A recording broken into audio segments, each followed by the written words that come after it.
Oh, what glory. Good evening and welcome to another episode of the Cricket Show. We've got a massive night ahead with all our regulars, with the Big Bash, local competitions to cover.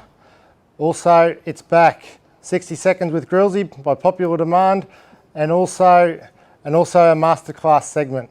Joining me as usual, David Bogue. David, how's your week been? Yeah, pretty busy, mate, and some good cricket on the weekend and some good scores and some good bowling, which we'll elaborate on soon. So, yeah, it's been a busy week. So, welcoming back. So, what number show are we up to now? 5? 5, I think. So we're going pretty strong. Yeah. All right. Yeah. Joining us on the desk tonight, a bloke that had a pretty red hot weekend, so we thought we'd get him in to have a chat about it. Adam Posibon, welcome, Adam. Thank you for having me. Big weekend. We'll get on it later. Your first maiden A-grade 100. A-grade 100. Yep. Batted pretty well on Friday night. So we'll touch on all that soon. And thanks for joining us. So our usual weekly kickoff, the weekend highlight. David, what caught your eye over the weekend? Well, I've done a bit of research, Reece, and I'm giving credit to Buff and the Heat guys, the Lankowski brothers, for their brave recruitment drive for who they've got in the Big Bash. I'm looking at a theme, and they love the rangers, believe it or not. So look through the Heat side. Yeah. You got this bloke next to me, Posy, Napper, the two Marshmans, Ben Davey, James Beasley, Keegan Lankowski, all redheads.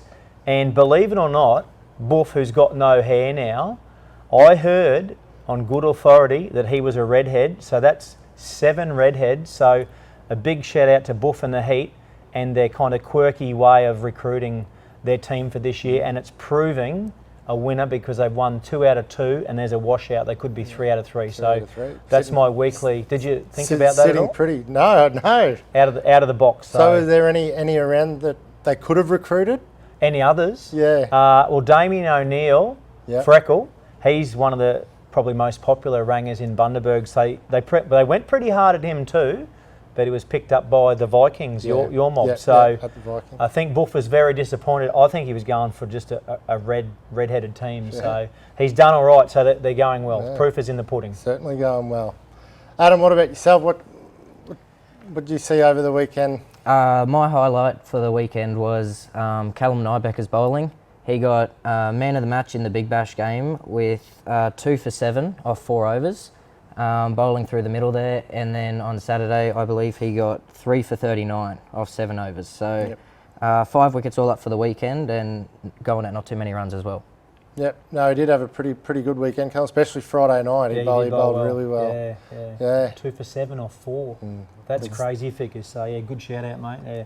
Very economical and get a couple of wickets as well. So, I think he got my young fella out, so I'm loving that, mate. Shut the young fella up for a week. So, he's bowling well. Yeah, no, he is. Well, mine for the weekend was just the ladies' night in general. It was a great night out there on Friday night. Lots of different faces that we don't see regularly out at the cricket. So hopefully we get a few of those coming back in the next few weeks leading up to Christmas, and especially after Christmas once we get into the finals. And well done to Dale and Katie for the night that they put on, and I think it was very well received. So. Yeah, I actually grabbed my daughter and brought her up in the commentary box, and she was talking about how many people were down in the bar. And I think the ladies enjoyed the blue, was it the Blue Lagoon? Blue Lagoons, yeah. And there was an orange one as well. The yellow one, I think. We were calling it the Vicks Sledgehammer or something like that. So I had a little taste of a little bit. I had mum there, so they tasted all right. And we won't talk about how many litres of cocktails went by, but a shout out to the Vikings. It was a great night, and the ladies, sometimes the ladies come to cricket and just sit there and watch, but to get them involved, and there was a bit of live music inside. So the girls had a great night, and well done to Kate and Sonia on the music too. Yeah, they had good music, and behind every good man's an even better woman. So good initiative, I think. Yeah, I think they're talking about queuing up again, Kate and Sonia. So they're not a one-off. Okay, so they loved it. Beautiful. So no, well done and a great night by all. So on to the game itself. Searles batted first, 8 for 101. Chased down by Better Heat, 6 for 104. The Heat got off to a pretty ordinary start. The Vikings got off a pretty ordinary start, 4 for 19. Shocking, mate. Yeah, to lose Lennon Childs, Eric Peterson, and Trent Seeds. and Trent Seeds. For And duck 1 and 2. yeah, so they lost 4 of their big names straight up. But as a few notes there, Kyle Stallen and Ollie Bogue did all right. They put on 49 last game and put on 37 this time. So they steadied the ship a bit. But then they had another collapse of 4 for 13. So they were 8 for 69. Probably lucky to get to 101 in the end. Yeah. And that pitch, it had a bit of a green tinge about it, but no way was that 101 wicket. So Vikings would be very disappointed with that. And credit to the Heat boys. They came out and struggled a little bit, 6 wickets down. Vikings took a few wickets and put the pressure back on these guys. But this bloke here scored a few runs. So, well done to the Heat. Yeah. Yeah. So at 101, I think Adam, the chasing 101, I think is what the game was, to try and get it pretty quickly. Yeah, we didn't want to drag it out. 101's a score we definitely thought that we could chase, and the only way we were possibly going to lose it was if we just went defensive and lost a couple of early quick wickets, which I think ended up happening anyway. We were 5 for 51 at one stage and still needing 51 to win. Jeremy Huxmer got, I think it was 3 for 23, yeah. He got a couple of the top order out, and Ollie Bogue, your son, snicked off Arden. So did you like that? that was good. That was good. A Bit of a send off there too before they played together on Saturday. So, but then myself and Napa, we just talked about just trying to stay in till the end and get the runs and not try and let the lower order come in and have any chance of losing the game. So no, and steady the ship, mate. Yeah. Posy and Chris Napa put on a partnership of 39. Yeah. Just to keep Vikings out of the game. And as Adam said, you don't want a small total. You don't want to be trying to ice it in the 19th or 20th over because the pressure gets there. Yep. So I think they had the right plan of attack. And as he said, Jeremy bowled well. But he's a strike bowler, and he had, Jeremy probably needed to take 5 or 6 wickets to put it back on these guys. But credit to, Posy and Naps who hung around the middle and batted pretty well. Just manipulated the field a bit, a few boundaries, 1s and 2s, and they did it pretty easy in the end. Yeah. So a couple of things that we sort of saw. Ben Davey was on a hat trick at one stage. He got out. I can't remember the first wicket, but then he got Jeremy Huxmer out first ball. What do you think of Jeremy's shot, first ball, the cut shot? Yeah, Not probably good? a bit short and wide, but if it came off, it came off. Yep. Okay, you're going to let him get away with it? Maybe just. Probably I was actually putting pads on, so. Well, I wasn't commentating at the time, and was it Damien O'Neill came out? Yeah. And he's either going to block it or try and hit it, and I think it went for 4. Yeah, I think we've got it here, the actual ball, but okay. The field, I think once you guys realised it was a hat-trick ball, the field sort of crept in, and we went basically no one on the boundary and everyone around the bat, and then Damien got one over. So so you can go 2 ways. You can either poke at it and just dolly one into someone short, or you can just he got a hold of it too. you can just take it on and. He's a bit of a softballer, so he's got the big, strong Popeye forearms. We've talked about him before, so he didn't feel pressure there. But as you said, if you stand out there and just try and block it, probably the downfall of Eric Peterson. He's known for his big hitting. He tried to paddle one around the corner and got a top edge. He's probably looking back going, I wish I hit the ball hard. So Damo, he did that. So well done to Damien. Yeah, and then obviously him and Nick Clark put on a little partnership of taken from 8 for 69 to got him to 101 because, as we know, there wasn't much left in the shed. So there was a call out for you. Yeah, there was a call out. Did you hear it? Someone was asking for them to retire. Someone so you could come out and entertain. I didn't hear that one. Oh. Yeah. No, gee, I won't tell you who it was, but there were a few people looking for you to come out and have a hit. So the Heat came out in reply, and Ben Davey, as we said, went pretty hard as he usually does, and hit a couple of 4s and then hit a big 6 off Jeremy Huxmer here, that and actually gave him the bat point to the grandstand, which added a bit. I don't think we got the bat, but got a piece of it and hit it. Went a long way up, and then gave him a little bit of a tune up and pointed the bat at him, and then very next ball Jeremy came in and just Clean him up. cleaned his middle stump up. So there was a little bit of just desserts there. Jeremy staring him out there saying, mate, you're kidding. Yeah. And I was actually surprised by the lack of sixes towards the grandstand. At the start of the game, we're looking at the pitch, and it was the closest to the grandstand. Closest We're pitch talking over. about people like Lennon and co who like hitting the ball big. It's very tempting to hit towards the grandstand. I think that might have been the only one in the grandstand. So, Yeah. well done to Jeremy and well done, Ben, for taking him on too. Yeah. Ryan Norton came in and probably one of the better catches that I've seen out there for the year. Nick Clark took a really good catch to dismiss Ryan Norton. It went probably as high as the White Towers. It was And massive. young Nick, I really rate him in the field. He's Yeah. got a great arm and a great set of hands. It's up does. nice and high. We were watching it, went, I hope there's a young fella under there. So, yeah, no. So Clarkey was happy, wasn't he? Took it fairly well. Ryan probably wishing that he got into it a little bit more. It was near the boundary, so I think if Scotty Irwin was down deep mid on it, he could have been safe. Poor old Scotty, he can't win a trick in the field. Oh, no, can and he, he's a Scotty? ball magnet. Everywhere he went, the ball followed him, so I'm glad it was him and not me, to be honest. But, yeah, well done to Nick Clark. And then we do like to throw a few blokes under the bus here. And Do you? Oh yeah, of course we do. We're here for a bit of fun. Yep. Who we got? Jimmy Beasley. Oh, When you're fielding a ball, he's Pom. he is a pom. Yeah, say no more. But no, this was a terrific effort. But unfortunately, it probably should have been a boundary. Okay, so that's him there He's chasing. quick as a rabbit, and that's. In Jimmy's defence, I think he could actually see he just dived and went full stretch. But yeah, Jimmy. So he didn't call that a 4. No. He was seeing it again, so we're slowing it down. Yeah, oh, it wasn't too far. No.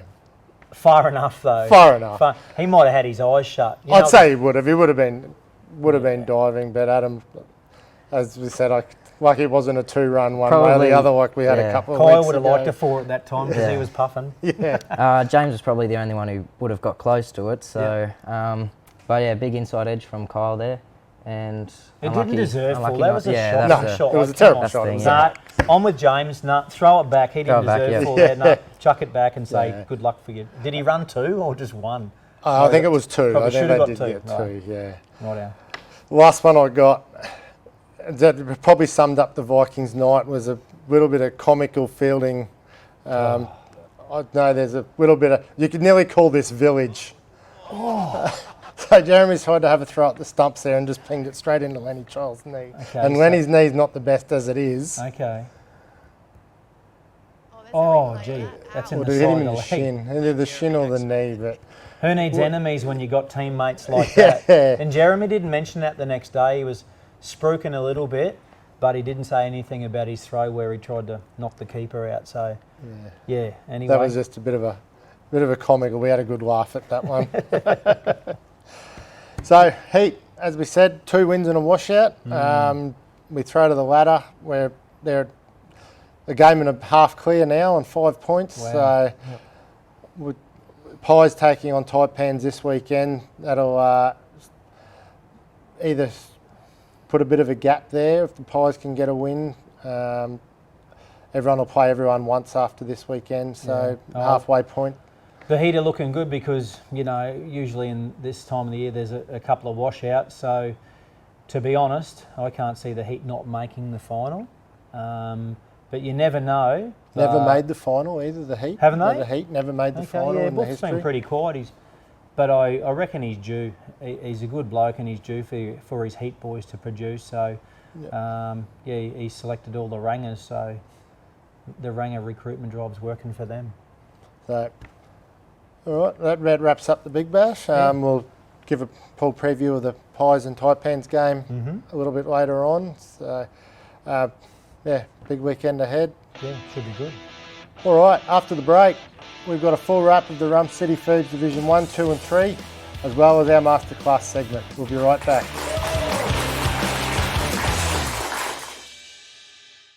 Your local Better are your appliance specialists. With everything from fridges and laundry to TV, small appliances and much more. Plus, with a range of payment options available, you can buy now and pay later. Go local, that's better. Come along to the Aussie Bundy Big Bash 2020 Cricket Series at Salter Oval. It's a free night of entertainment as 4 hard-charging teams battle it out. Every match live on widebayitv.com. See you at the Aussie Bundy Big Bash. Hello and welcome back to the show. Now it's time to cover everything local cricket. Big weekend, few close games, few one-sided games as we sort of come to expect around this time of the year. A bit of rep cricket on around the place, a few blokes away. Division 1, we had one game that probably looked as it was going to be close, but then a good run chase there by Waves. So Waves 3 for 210, chased down Magpie, score of 7 for 209. Pies probably a little bit disappointed only to get to 209. They were a bit slow getting off the blocks and then had to do a bit of catching up. But Jesse Richardson hung tough for 40 and their recruit from Melbourne, Gunnar Nathalake, I'm going to go with. Yes. Probably not right. Batted really well with 54 not out. Adam, he was pretty class, wasn't he? Had 2 bats and hadn't really got off to a start. He was, yeah. He came in with them at a bit of trouble. Ben Davey started really well and went hard early, and as you said, Jesse hung around and threw the middle overs a bit with 40, and then he came out towards the end and just kind of freed the arms a bit and got Sean Stutchbury for a big 6 onto the roof. And ended up on the with canteen roof? Canteen roof, So yeah. last week it was Tide Tulips. Stutchy wanted a hot dog, is that what you're saying? Barra Burger, I think. Barra so. Burger. Yeah. But ended up with 54 off 46, and got him to a competitive score of 209. So 209 sounds pretty good, but on that field, on field 2, it's a road and it's a small field, so maybe 209 on field 1 would sound a lot more respectable, but 209. But in saying that, Across the Waves had to chase it. And I think you lost a couple of wickets. Did Lukey Owen get out early? Lukey Owen and Ryan Norton got out pretty and Nordo. cheaply So you're in a spot of bother. But this bloke here come out and got his first 100 and batted well and kind of steadied the ship. And Stutchy hung around and, 73 not out in pretty quick time. So took the pressure off Adam so Adam could bat his normal game without having to go silly. And I looked at it, it was 12 overs to spare. So they were going at a fair rate. At that rate, Across the Waves would have chased down 300. Yeah. What do you reckon? You reckon? I think Sean batted well because he got his first 50 pretty quickly and then realised I was a chance of my first A-grade ton, so he kind of slowed up a lot and started just knocking around singles and getting me back on strike. So if we were setting the total, I think he just would have kept going and we would have got very close to 300, if not over it. And did you like the crowd that we had there barracking you on? Yeah. Plenty of support from the Brothers boys. Yeah. We got a pretty fierce rivalry playing each other, but it's good to know. I honestly cannot remember the last time I was cheering on Across the Waves, like to get 100, but we sat there, my cricket, asking what the message was, and this bloke here was on 99, he's dropped it to the leg side, there was no one there, and we were screaming out run. I don't know, what happened there? Because I've seen you and Ryan Norton batting between the wickets and the communication is not good. We kind of both just looked at each other and then no one said anything and I realised it was the first ball I blocked all innings, so I didn't really want to score 100 off it, so I just I sent Stutchy back and then got it the next ball, thankfully. Yeah, so well done, mate. It was really nice to see Brothers boys and whoever there. We left our Div 2 boys and were cheering on this bloke here because he's a good lad, and to see a young kid like Hayden Pope got his first ton last week. Well done, mate. So good batting, and probably won the game for them. Yeah. If he didn't hang around, you might have had to bat. Yeah. And then I'm starting to get worried. Yeah. But as you said, 300s to 3 young bloke like Mitchie Parsons, Hayden Pope, and now Adam this season. So full credit to them, and just. We said us old blokes can have a bit of a backwards seat. And he was due because he's been batting well against Brothers. The other game, he looked like he was timing it pretty well and got runs in the Big Bash. So he was due. So he took advantage of it and showed a bit more patience than maybe some of the older blokes who get out in their 20s, 30s, and 40s. So well done. 100 number 3. Third one, Third first one, A grade. First A grade. So I know across the other field, a bit of a one-sided game. Norse bowled out for 119, chased down the Brothers, chased them down 4 for 123. Jeremy Haxmer, the star there, claiming the first 5 wickets.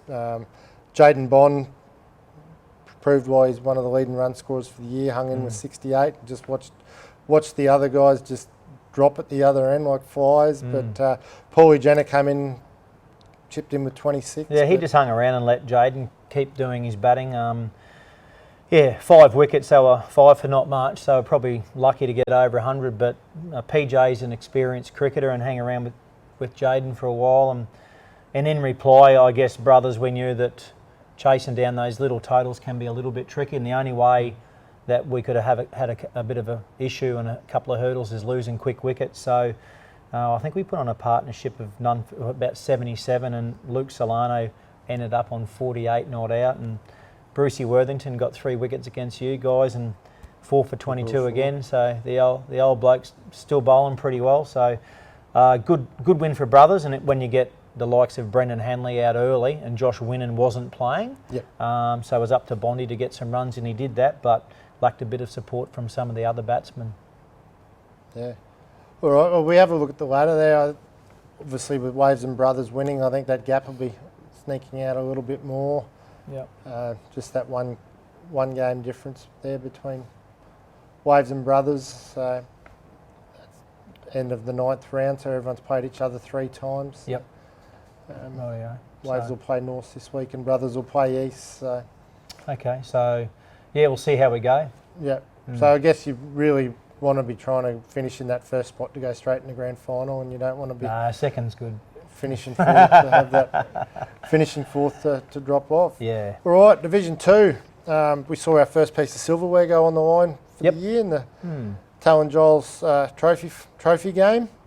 A win to the Brothers boys. Batting first, scoring 187 and bowling North out for 155. Young Paddy Marshman there continued on his form after scoring 50 in the Division 1 game the week before with 41, and young Nick Clark, we spoke about just before, with 38, and Greg Chapman, first score for him for a while with 46.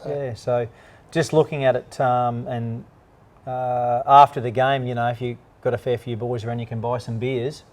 I think Anthony had to buy 9 soft drinks because that's how many blokes are under 18. So I think there's Anthony, Shannon, Tyson Cox, who's about 20. I think he's the 3rd oldest in the team. So good for our young guys to go and play a final, and did quite well. And Paddy Marshman, he's had a few games of A grade, I think.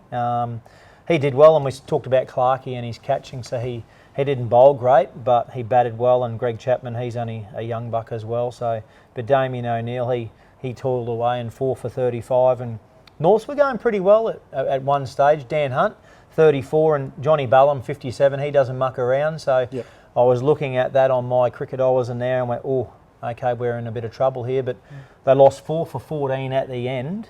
So they were on track, to be fair. Yeah, it was quite a good game. It could have went either way, as you said, right till the end. I hung in, watched it till the end. To lose 4 for 14. So, and then Toby Lamont, 3 for 33, probably the pick of the bowlers, and it's always a bit of a guess as to if you win the toss, do you bat during the daylight and then field at night? And I think that was the right decision for Brothers, because fielding at night with all the young blokes, their eyes aren't too bad. So they took advantage. 187, I thought they should have got over 200. I thought that wasn't especially par. With the start that they got. Yeah, especially with the start they got. So to defend 187, well done to the young fellas, but also well done to the North guys who got fairly close in the end. Yep. And with that was a Talon Giles. It was Talon Giles final, yeah. But with that game, when Johnny was batting, I think he hit 2 or 3 sixes in his 57, and when he was batting, we were all thinking Norths, we're going to get it easy. Yep. But then after he got out, 4 for 14, as you say. Yep. Brothers really just closed it out well. So so I think there's a fairly long tail, but if Johnny Ballum stayed there for another 5 overs, we could have been talking about a Norths win. But Talon Giles, shit, as we talked about, probably after Don and Matt Talon, to be honest. Matt was a president of BCA for a number of years, and Richie Giles, a left-hander, great bat, played against the West Indies at Soldiers Oval many, many years ago. and was head of covers for many, many years and was secretary of the BCA. So it's a good shield and named after those two blokes, or three blokes that did a lot for Bundaberg cricket. So it's a bit of silverware that, I think the Div 2 boys enjoyed playing for. So it was good. Yep. All right, and the other game that was played down at Kendall's Flats, ATW 7 for 215, defeated East, bowled out for 169. Ryan McLean with 58 not out, faced about 80 odd balls, so good to see Ryan get a few runs. He's only a young fella, isn't he? Yep, and Damien Black chipped in with 49 again. Yep. Was pretty quick off about 26 balls. Yeah, I did see that. Blackie usually hangs around. He got, 35 last week? Yeah. And 49 in good time. Week. Was he in a rush to go somewhere? Or? No, he was actually late getting back from Harvey Bay with the Waves under-16 side, and so he went in with about 10 overs to go, I believe, and probably got him. And then in return, East were about none for 130. Okay. And, on track? Yeah, they were well on track. And Troy Cross and Farron Rogers had a good opening stand. Troy with 62 and Farron with 31. And then the spinners come on and done the damage. I did see that. So I saw Graham Werner, who plays a bit of vets cricket. He took 2 for 13 off 8. So he mustn't have been bowling to Damien Black. No, he did well must there. have bowled early. Is it Troy or Tony Cross? Troy. Troy. So Crossy got 62, Farron 31, as you mentioned, and then 7 scores under 10. So it was those two bloke, and there was no one else. And well done to Jack Beveridge, 3 for 28. He's a good kid, and he bowls the loopy leggies. Yep. Sometimes the leggies get punished, but took 3 for 28. I also saw an old bloke. He bowls left arm, rag arm. I don't know whether he spins it. Can you tell me whether Noel Stitt spins the ball? I've seen him turn it on Gabbergrass. Have you? Yeah. Under lights, yeah. Under At lights? training he turns it, yeah. Okay, so 3 for 4 off 3 overs. And being an umpire himself, I reckon he's had a word to whoever was umpiring. He's got 3 for 4, 2 LBs, and I question it. What do you reckon? Not if they're turning. Plum, Yeah, it must have been the straight ones. Yeah, it must have been the straight ones. Yep. And well played, Stiddy. He bowled, got his 3 for it. He didn't need to bat, so he's captain of that side. He likes sliding down the order and pushing everyone up to have a go. So well done to Noel. We're having a bit of a dig at him there, but he's a good lad and lets everybody else go and enjoy the cricket. And if he has to bat, he does. But he enjoyed the bowling the other day. Him and Bevo, the spin twins. Spin twins. Yes. Yeah, so win there, and with Norths losing, I think Across the Waves might have just closed that gap a little bit on Norths in second place. If we get a quick sticky beak at the ladder there. Well, they're actually even now, so it's just net run rate splitting those two. So big game this week. They play each other, Norths and Waves. So battle. Okay. well, yes, so Waves could just sneak a win there and jump over top of North. Yep. And their next final will be later in, I guess, in March, isn't it? Because they played the Talon Joel, so there's no more finals before then. So, yeah. So the Magpies are down the bottom. They're underachieving, to be honest. They're not a bad side. So I think they could probably have a few more wins as well. So we'll see what happens leading up to Christmas and of course after Christmas. Yep. All right. On to the Division 3 boys, the Thirsty Thirds. Yep. We saw a couple of really close games on the weekend. The top of the table clash between YMCA and East Magpies. East Magpies batted first, scored 9 for 179. Chased down just at the end. I think they only had about an over or so spare. Oh, true. Over or so spare, 7 down. So good close game, and it was nearly dark when they finished. Actually, they were over on field 4. Oh, I did see them playing over there. I think it was about 10 to 6, and the light was going away very quickly. So. Yeah. Oh well, the light didn't affect some blokes, did it? No. Lex Webster 61, Woodward 35 not out, Young Kavanagh 26 not out, and I'm not going to try and pronounce that name. Who's that bloke? A very good batsman. He's a very good. 80, and Sarbit Singh got 44 not out. And Brett Wood, he followed up his 35 not out with a 3 for. So good to see first and second, and that's why they're first and second in the third division. A good close game. So 16 wickets falling on field 4. So a nice close game. Yep. And in the other game, ATW batted first, scored 160. Bold Brothers out for 145. Close game. We're actually watching this one on My Cricket. And, Okay. another game that could have went either way towards the end. Neil Trevine batted pretty well, 31, and Scotty Lamont with 33. Yep. And for Waves, Jake Hyden, 45. His first season back in cricket after about 6 years. Yeah, he's been away for a while. Yeah, he had so a he's bit of batting time well. off. And is that Nick Laffey, 30? Nick Laffey. 37? Got a score. Well done, Nick. We roasted him last week, well, a couple of weeks ago, about winning the toss on that day-nighter. So, Captain Courageous, is he still captain? Still captain, Yeah, yeah. 37 Held his and position just. Held his position. And young Liam Head's 3 for 35. And I guess for the brothers, Andy Porter, the only bloke to get more than 2 wickets, he took 3 for 31. So, another close game. So, Div 3 had a few close games. Yep. So they've got one more week of their qualifying for the Talon Giles Trophy. Okay. We have a look at the ladder. YMCA has actually got the bye this week, but they've locked a spot in that game. The Waves are a game clear on East, so if Waves can manage a win over ISIS, that'll lock them in. But if they happen to lose, it could come down to a bit of net run rates. Okay. And when's the final for that? When they play next? It'll be when they play next. Okay. Yeah, well, YMCA locked in. Waves playing ISIS. Unless ISIS produce a good game, I'd be tipping Waves there, so that might make a bit of a gap. And Magpies and Brothers are playing, so we'll see how that all pans out. But yeah, YMCA clearly on top. Yep. All right. We'll have a full preview of those games coming up later on in the show. All right, it's Masterclass time again. Okay. Was very well received last week. Yep. This week we've got probably, I regard as the greatest wicketkeeper of Australia, Ian Healy. Yep. Put together a little package for us with the Bulls Masters. So on the way to the break, let's have a look. Ian Healy's wicketkeeping masterclass.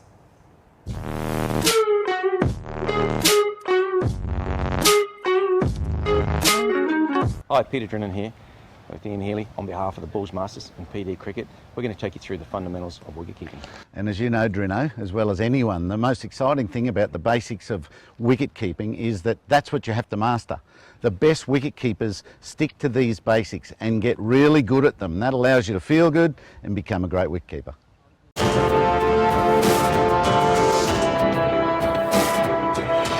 Wicket-keeping's got very distinct basics. It's not that hard. Find your position and your stance, whether you're standing up to the stumps or whether you're standing back. Where do I catch the ball? Where do I contact it first? Those types of things. Then there's your ability to catch the ball, and we'll look at glove work, and then your ability to move, so that when you have to move, you know how to do it easy, because that'll make you an even better wicket-keeper. So the stance for mine and the crouch are very controversial moments, but I don't think it's that important. The crouch has just got to be comfortable, because it's not that important and it's not a position that you can move out of very comfortably.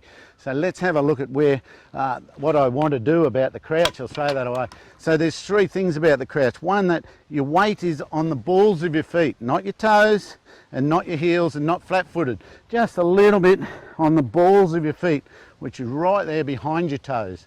And that'll allow you to keep a low body position. And this is the important position that I want. That's what we call the power position. So the crouch, very difficult to move out of. It's duck walk, how hard's that? So we have to come up there. And that's the second thing. The weight on the balls of the feet, it's been comfortable, and now you've got your legs ready to work hard for you and powerfully, a flat back and nice posture so that you can really move powerfully sideways. So now the position. When you're standing up to the spinners, I like to be this took a fair while to work out too, 2 foot lengths back. And I draw a line behind the heel of my second one.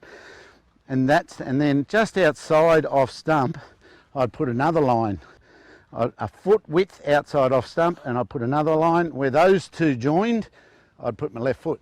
Now, of course, if a spinner like Shane Warne goes round the wicket, I might have to go a little bit wider than that, but that is my general position. Just like a batter takes a guard on centre or 2 legs or leg stump, the wicketkeeper should know where he wants to start from as well. There's not much important about the crouch other than it's comfortable for you, because you've got to do it for a long time. So when you do go down, just be nice and comfortable and be ready to get into that power position just up above the crouch, so that now I'm ready to go. I'm ready to go sideways of any description, whatever that ball dictates, because that's all I'm watching, the ball, not the bat or what might happen, but what does happen. If you've come out of your crouch nicely, not too high, not too quick, or you're not stuck down in your duck walk at all, but you're ready to move, all the tension and the power will be held in our legs, which means our head can stay really still. It's this lower body power that'll allow our head to be still and over our gloves, watching that ball right in. Now for the contact point, I don't like to see gloves go way out in front of the eye line of the wicketkeeper, but have a look at this. I'm now watching the ball, right? I'm now watching the ball and my gloves at the same time. I can watch where this ball's coming from, but also see my gloves in the eye line down to there. So that's where I want to contact the ball from. You don't have to go any further than that. Let's have a go. You can take it in after that, get your gloves out to your eye line and catch. That's as long as your catch needs to be. Just take it into your body. You'll get real good timing. And if your brain has stopped watching the ball, or your eye has stopped watching the ball, your brain can help your eyes out. Because they know where your gloves are, they can still line it up for you when you need them.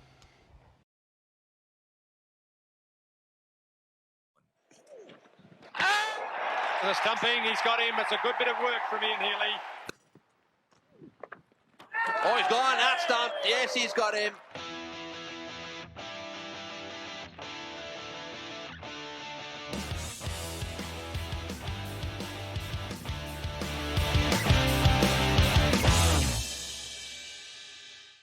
There's one name across our region that's synonymous with all things hospitality, Rum City Foods. And with more than 50 staff and 4,500 square metres under one roof, Rum City Foods stocks everything. They've got the lot. Paul's Milk, frozen products, packaged foods, dairy, bakery, drinks, chemicals, and all the hospitality packaging you need. Rum City Foods are a proud member of Countrywide Australasia. Find them at rumcityfoods.com.au or at their massive new premises on Commercial Street, Bundaberg.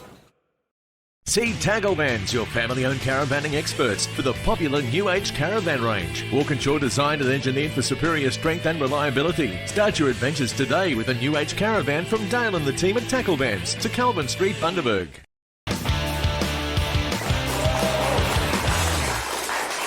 All right, good little package there. Very good wicketkeeper he was.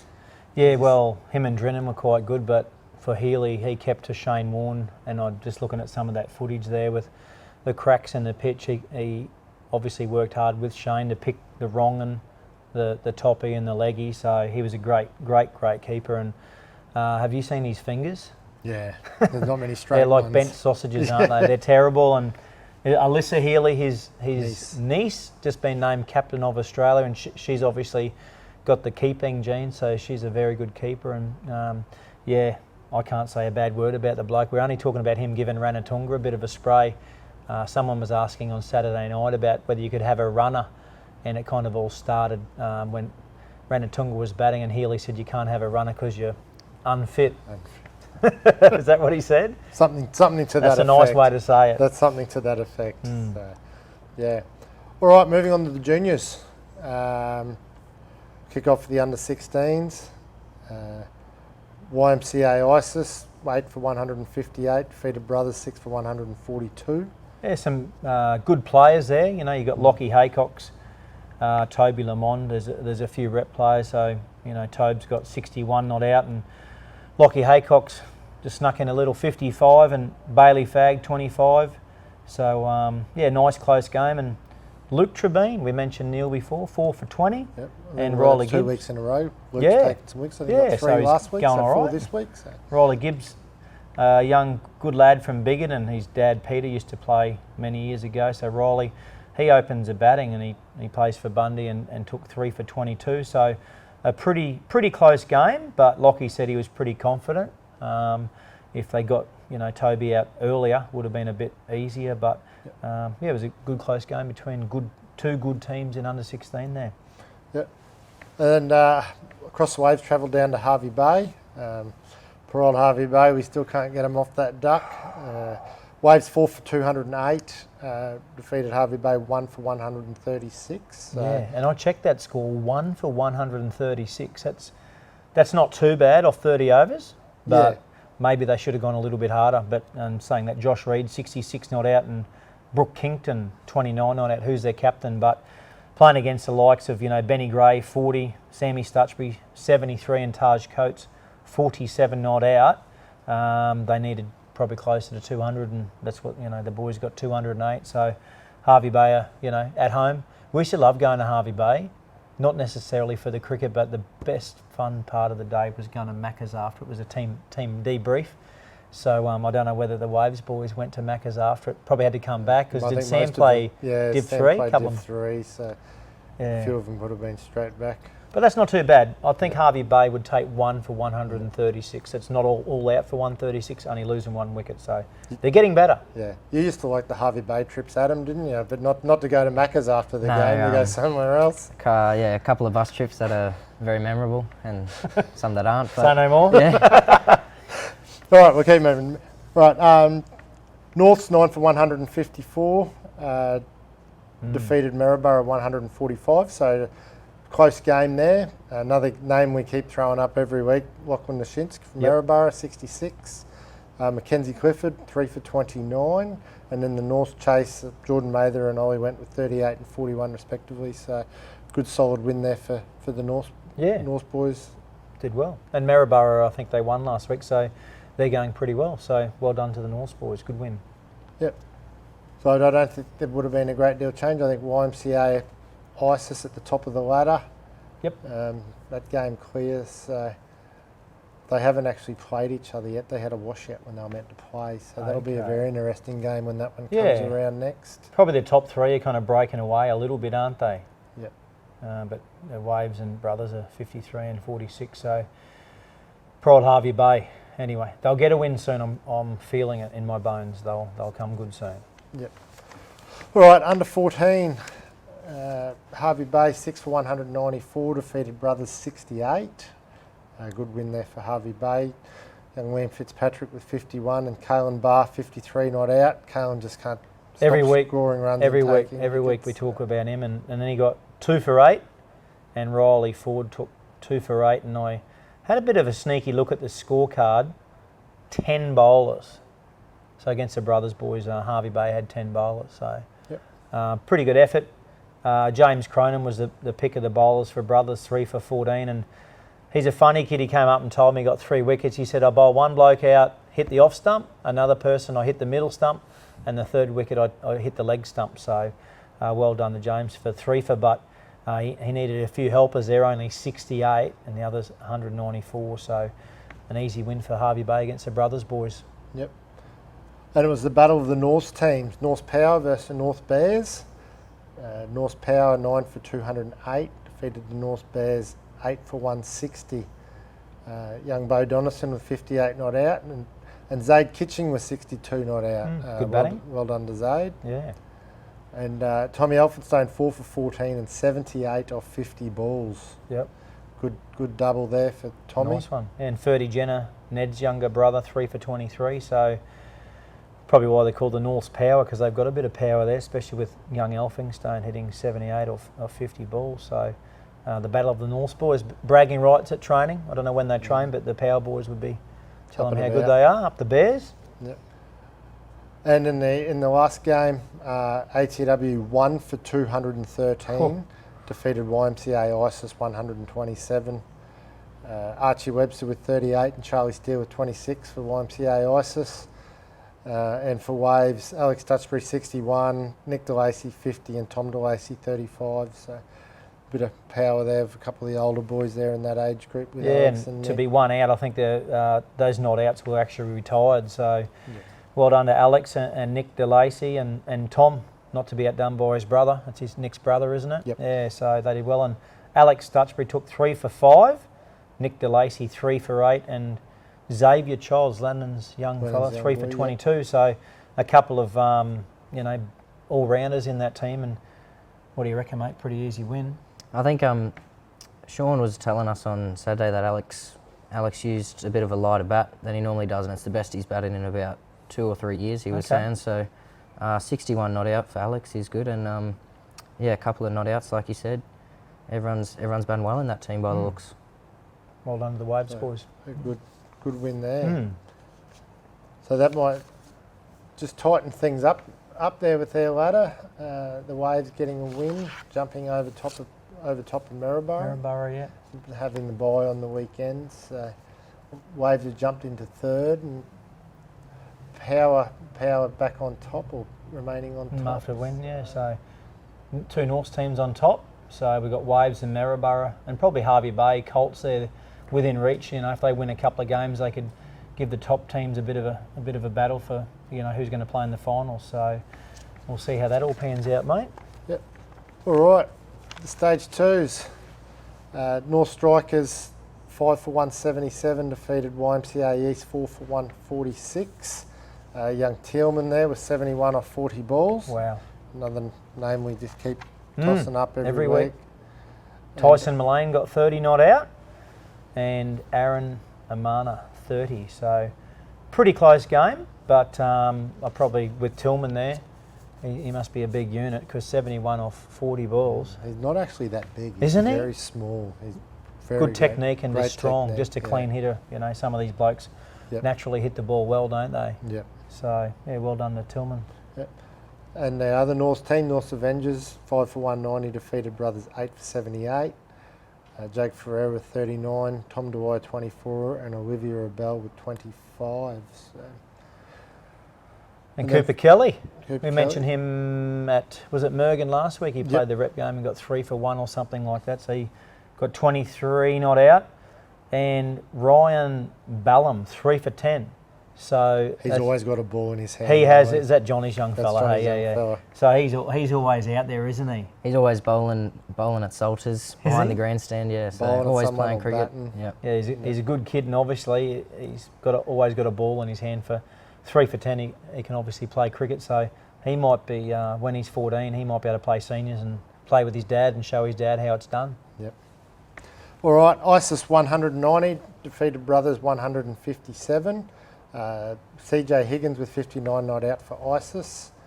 Lucas Cunningham with a good double of 2 for 11 and 46 not out. But Rory Whelan 5 for 36 for ISIS. It's good going, isn't it? Yeah. He'll play Div 3 soon. Yeah. He'll help the Div 3 boys out. And I know Lucas Cunningham, Dad's a teacher at Shalom, and Lucas, hasn't played too much cricket, so I think he'd be walking around puffing his chest out at home this week, showing his dad Brendan, I'm the king of the cast for the next week or so. So 46 not out, and there's some good scores in the under 12s. They like batting on that synthetic, so I'm assuming with a bit of heat around, the fields are pretty quick and they're getting value for money for all their shots. Yeah. So we just have a quick look at their ladder. North Avengers out on top, 57.8. Just ahead of the Strikers, and ISIS moving into third there. So Norths are on top, first and second in that division, and then 14s as well. 12s and 14. So good little breeding ground there. Yep. But on to the Norths boys. Yes. All right. So Adam, I'll just hit you with a quick unknown question. Here we go. You have a bit to do with the stage 1s side at North. You want to give anyone a plug or a bit of a rap on how yous are going, or just in that competition in general? I don't know anyone's names from North, but especially. Did you say he's coaching North? No, coaching Waves, but he doesn't know any of the North boys. Oh, yeah. Rightio. Doing the Masters too, there was a couple of good kids in the Masters from North, a couple of quick bowlers, and coming through to the stage 1s, I believe. The North team have got a really good juniors system going there, so hopefully the next 5-10 years they can keep a couple of those kids around and get them playing senior cricket, and hopefully see a couple more kids in Div 1. But I believe it's six or 8 teams in the 12 A's, so plenty of games down there on a Saturday morning, and everyone's doing well.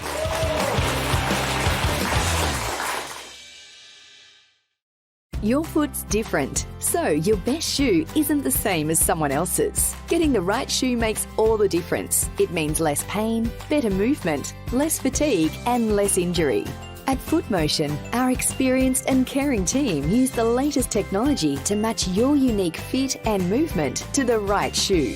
Whether it's for work, running, school or walking, we're here for the whole family. Don't compromise. Experience FootMotion today.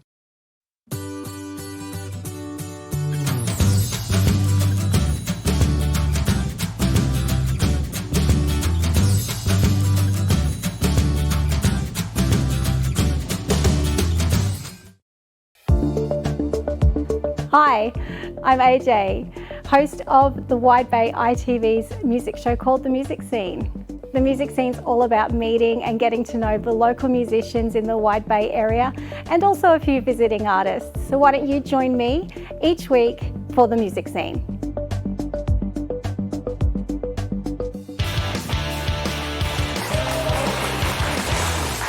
Yep, so we are caught up with Sammy Pearson. Yep. Great bloke Sammy is. He spent a couple of minutes with us, so let's go and have a look. Can you survive the 60 seconds with Grillsy? Righto, welcome to this week's edition of 60 Seconds with Grillsy. I'm joined here by Better Heat bowler and Brothers First Division player Sam Pearson. Thanks for joining us, Sam. G'day, thank you very much, Reece. Glad to be here. All right, so we'll go through a few questions that we've already sort of mentioned, but your favourite cricketing memory playing cricket over the years? Oh, it's a tough one. It's a sad one, but it was good in the end for a team result. It was a few years ago now. Played a Division 3 grand final with my dads and lads, and I was able to go on and make a good few runs, end up getting clean bowled on 99. So good memory. We got the win, but very, very good to have that memory in the bank there. So it'd be good to go on one day. I thought you might have brought up, you won the Talon medal at 21 years of age. How was that experience? Oh, Reece, that was unbelievable experience. I was lost for words. I did have a very good season, but coming off a few injuries, I just had a very good crack at cricket and played a lot of brothers cricket. Didn't make too many rep sides that year, but did well for Bundy and was able to come on with the get the Vickies. But it was awesome. It was massive honour to get that award so young at such an early age in my career. She's going to talk over. So the best player you've played with on or off the field? Could be the best bloke or the best? So you'd probably stay, playing on the Bulls Masters here, you play some pretty good players. So Andy Bickle, Andrew Simons, Ian Healy, you get some big names up there. They've got to be the probably best players you probably play with, but obviously playing with your old man and family members, that's always an absolute honour, playing with them too. So, yeah. Right, now for the serious questions. Can you cook? Oh, I cook a good bowl of cereal. I leave the cooking to Jewel. She does pretty well at that, but I can try to snag on the barbie and do a good steak. That's as good as it gets from my side of things. I think that answer will keep you in the good books at home. So away from cricket, what keeps you busy in your spare time? Probably fishing, camping, all the good ones, getting out and about. I love the outdoors, so doing all those kind of things, hanging out with mates, have a few beers. That's what I love doing. All right. Does pineapple go on pizza, yes or no? Oh, goes in pizza, goes in drinks. Love it. I'm against you there. Last one. If you could invite 3 people to dinner, dead or alive, who would they be? Oh, we'll probably have to go. Oh, probably Andrew Simons, probably one. I love Brett Lee. Love watching him. Brett Lee as a cricketer. It's a tough one for a third one. Stumped a few people this one. I've got to bring Leon to this. He wouldn't want to miss that one. So yeah. No. All right. Good night for cricket. All the best, cheers, and may the best team win. Thanks for spending definitely. 60 seconds with Grillsy. Thanks, man. All right. Very good. Not too bad. I don't know why. Do you know why it's called 60 seconds? What do you think? Very long 60 seconds, but I don't know. Catchy title, but can't stick to it. Talks too much. No, all good fun. We'll have a new one. And you sounded like Howie, like talking about Howie, Mark Howard, who commentates the Big Bash a lot. He's got the Howie game. He's got probably one of the biggest podcasts in Australia. And he says at the end, he's asked everyone, this defines you as a person, as a man, as a family member. do you have pineapple on pizza? So I like where you're going, mate. Up Yeah. and up for you. Yeah, I might have to listen to a few more of those and get a few more questions. Get some advice and some tips. Yeah. All right, well, it's time to preview the weekend. Friday night, big clash between the Headlands Pies and the Tacklevan Taipans. And both teams will be out to look for, well, Taipans are looking for their first win, but Pies will be looking to jump clear into that second spot. So. What do you reckon, mate? What's your thoughts on it from an unbiased view? Unbiased opinion, I think the Taipans, they've got a couple good bowlers there with Chris Duff and Mitch Waters. Got Chris Duff over from the Pies last year, so I'm sure a few of the Pies blokes are going to be looking to rip into him. Yeah. But, And Krebsy and Paul Jagger, so there's a pretty good bowling lineup, which we mentioned. Yeah, and then the winner of that one jumped into second, so no matter who it is. So I think they'll both be fighting for it, but I'm going to go with the Taipans. Yeah, I think the Taipans are going to be really desperate. Yep. One washout and one loss, so they've really got to win. But in saying that, the Pies will be desperate as well, and they want to win. So should be a good game. I don't know. I think most of the Taipans are available. I haven't seen anybody out. I don't know how the Pies are travelling. Yeah, I think they'll be pretty well available. This time of year, you'd be assuming everyone's available. So. But yeah, with Brendan Hanley and Luke Owen and Mitchie Parsons, so strong batting lineup. Batting. Yeah. Hayden Pope with the ball. Yeah. So bat and ball. It's interesting because the Pies are probably better known for their batting strength and the Taipans for their bowling strength. So let's see which strength wins there, and that'll probably give you the winner, mate. Should be good. Team that scores the most runs will win the game. Yep, and catches win matches. Yeah. All right. Moving back onto locally, brothers take on East. East will be looking to get back in the winners' circle. They like that field too. Is that their home ground? They've played a lot of games on field 2. I wish we could play there a bit more. Yeah, Being selfish. they are on field 2. Your brothers are on field 2 this week. So. Yeah, brothers versus East on field 2. Yeah, interesting. I know brothers have got a few out. I think Jeremy Haxmer's out. Arden Lankowski's out. So that kind of opens the door for the East boys. And North, I'm assuming that Joshy Winnens may be back. He's had shin splints, so if he's had them on ice for a couple of weeks, he'll be back with Brendan Hanley and Jaden Bond, strong batting, and the Waves boys will have to be on their game to make sure they win that, because North are a very good team on their day. I think it's the strongest Wave team that's been put on the paddock for quite a few number of weeks.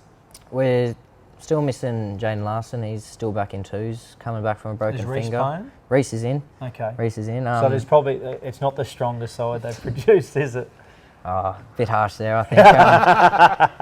We got my big bro, Matty Pos back. Is he back from Fiji? Back from Fiji. Already? Tanned up. So he's been there for like a month, seriously. It felt like a month. He's going to come back looking good, I reckon. Not taking the new ball off Reece, I don't think. No, giving him a hard time, but he's been bowling well. He has been. Yep. Did you bowl into the wind the other day? Yeah. How did you enjoy that? It was all right. Short boundary, wasn't it? Short boundary. Hitting towards field 4, you could hit a leading edge and go over. So you bowled pretty well into the wind, to be fair. I'm glad you did it and not me. What, are you going to bowl into the wind at all? You don't bowl? I'll ask for a bowl, but I don't think I'll get one, so no. Adam's a bit suspect with his action. Oh, a bit of a chucker. Yeah. And Div 2, Brothers versus East and North versus ATW, just like Division 1. So Brothers are probably pretty confident, but in saying that, some of those Brothers Div 2 boys will probably have to come in and go into field in the Div 1 team. So probably opens the door up for East there. And Farron Rogers has been batting well. So North versus ATW, what are your thoughts there? Good game? Yeah, it should be a good game. The Waves have got a few out. Damien Black's at work and Kyle Stellan's out, but no, strong squad got named last night at training. So as we said, the winner of that will go a game clear into second, so there's a bit on the line. Yeah, there is a bit on the line. As Adam just said, Jaden Larson's on his way, just having another week in twos. Yep. Give that finger another week, so bit of handy batting there, so if he can get a few runs and a fair bit on the line. Yeah. So. And Div 3, ATW versus ISIS, that's the day-night game? Yep, day-night game kicking off at 3 o'clock. I reckon that might help ISIS Because they're not doing that great in the daytime. I'm being a bit... Night specialist. I'm not sure. They might be night players, you think? Scotty Willing will be wanting to have another... Scotty Willing, yeah. Well, I might go out there and watch that after the game. I wouldn't mind. Is he a left-hander or a right-hander? He obviously hits a fairly good ball. So, yeah, it'd be interesting to see how they go against the Waves boys and how's the Waves team looking? Waves team's looking strong. I think they got Sammy Stusbury in there again. Yep. I think. Yeah, he'll be able to play because there's a bit of gap between juniors and seniors. Yeah, yep. Nick Laffey. Laffey's he's in coming there. off run, so still is Deepak captain. Deepak playing? Yep. Yep. Jason's in. He's due for some runs. Mr. Worldwide, Nick Catasti. Yeah, he's lucky to be there. Yeah. Nico had a good bat last week, actually. He got 17 or something. 17 off 20 something. Yeah. Someone dug one in short and he just rolled with it and smoked it for 4, from what I heard. So yeah, I heard different. Closed his eyes and swung. Yeah, that's what I heard. Nico's the one who told me. Yeah, false never let the truth get in the way of a good story. Right, and Sunday we got the 15 years secondary schoolboys carnival kicking off here in Bundaberg from Sunday to Thursday. So there'll be some really good cricketers amongst that. A lot of guys that play Wooden Award Taverners competition all coming up. We've got a few local boys in there. A few local boys. Yep. So is that at Soldiers Oval and Kendall's? Yeah, 5 Spreading games out a per bit? day, spread out. There's 10 teams coming from Yep. right from Cairns to the Gold Coast. So it's a big thing, isn't it, really? I was talking to Kev at the canteen the other day. It brings a lot of money into Bundaberg. Like, a lot of the parents will come and motels will be booked out. And as you said, there's going to be some talented cricketers. I think there's a few, like there's a young Kasperwitz boy, so there's probably other ex-Queensland Sheffield Shield players. Their sons are probably playing, so there'll definitely be some good cricket, and hopefully the weather's looking all right. Yeah, Tuesday, Wednesday is a bit ordinary. Okay. So, but never know. It's Sunday, a long way Monday, off, isn't it? Yeah. Sunday, Monday is looking pretty good. Okay. So. And the QJC under 12s and 13 sides are playing Darling Downs and Kingaroy and Wandai respectively on the weekend. Those sides, as well as the 14s and 15s, had a hit out last weekend. I believe the 13s and 15s won. Yep. The 12s and 14s got defeated. The 14s lost in the second last ball against Sunshine Coast. So, they'll be out to get a few more miles in their legs and gel together as a team. It's different cricket, isn't it? I think I was talking to James at school. It's longer, and you've got to come back for a second spell. I think the young fellas play 25 overs each. Is that how they do it? Yeah, the 12s play quarters, 25 quarters, overs. yeah. So good initiative and probably good in the heat. So bit of a different one. If you were batting like you did on the weekend, you could have had to come off after 25 overs and sit there. It'd be a nervous wait if you're on 90 odd. Then you got to go field for 25 and then come back and pad up. On the weekend, you had a little lunch break in between your innings? Yeah, we did. So. Yeah, we had to go out and bat for half an hour, 10 minutes, and then it was a bit odd. So anyway, it's something for the young fellas to adapt to, because they'll be doing that when they go away for the state trials. Is that later in the year, December? December, yeah. Yeah, so good experience from all those young kids, and it's only going to improve their cricket. Yep. All right, well that just about covers everything for the week. Adam, thanks very much for coming in. All good, thanks for having me. I hope the runs keep flowing for you for the rest of the season, and good luck, and I'm sure the heat as well as Waves will be there and thereabouts at the end of the season. So. Thank you. All right, David, enjoy the weekend of cricket ahead. I will, mate. Especially Friday night. Hopefully we won't say who's coming on the show next week, but it could be an ex-Australian player that most people know. So if all things come right, he'd nearly have to sit in the middle, wouldn't he? Nah, we'll flick him over here. We'll send him on the wing. We'll put him on the wing. Put him on the wing, so if it all comes to fruition, it should be an interesting chat to that mature gentleman. No. All right, all good. All right, thanks for joining us, and we'll see you again next week, and we'll see you out at the cricket over the weekend.